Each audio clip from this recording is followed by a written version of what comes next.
بسم اللہ الرحمن الرحیم۔ لاکھوں کروڑوں درود و سلام نبی کریم صلی اللہ علیہ وسلم اور ان کی آل پر۔ السلام علیکم ناظرین۔ ابن ابی حاتم میں ہے، حضرت ابراہیم علیہ السلام کی عادت تھی کہ مہمانوں کے ساتھ کھائیں۔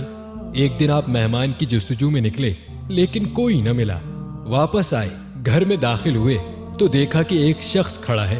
پوچھا، اے اللہ کے بندے، تجھے میرے گھر میں آنے کی اجازت کس نے دی؟ اس نے کہا، اس مکان کے حقیقی مالک نے۔ پوچھا، تم کون ہو؟ کہا، میں ملک الموت ہوں۔ مجھے اللہ تعالیٰ نے اپنے ایک بندے کے پاس اس لیے بھیجا ہے کہ میں اسے بشارت سنا دوں کہ خدا نے اسے اپنا خلیل کر لیا ہے۔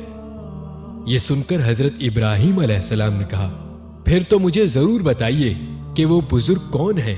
خدا کی قسم، وہ زمین کے کسی دور کے گوشے میں ہوں، میں ضرور جا کر ان سے ملاقات کروں گا، پھر اپنی باقی زندگی ان کے قدموں میں ہی گزاروں گا۔ یہ سن کر حضرت ملک الموت نے کہا، وہ شخص خود آپ ہیں۔ آپ نے پھر دریافت فرمایا، کیا سچ مچ میں ہی ہوں؟ فرشتے نے کہا، ہاں آپ ہی ہیں۔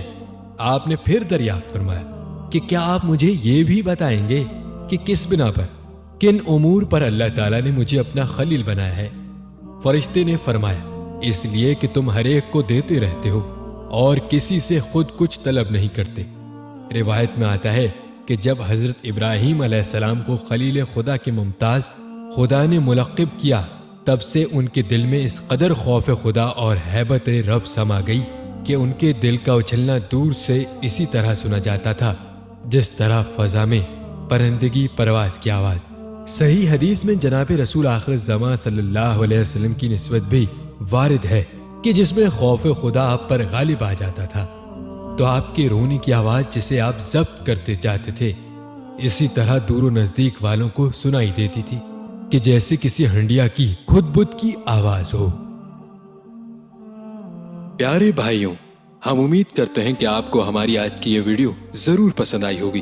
اگر آپ کو ہماری آج کی یہ ویڈیو پسند آئی ہے تو ہم آپ سے گزارش کرتے ہیں کہ آپ ہمارے چینل دین و ایمان کو ضرور سبسکرائب کر لیں اور ساتھ ہی لگے بیل بٹن کو بھی کلک کر لیجئے تاکہ آپ کو ہماری آئندہ آنے والی ویڈیوز کا نوٹیفیکیشن بر وقت ملتا رہے۔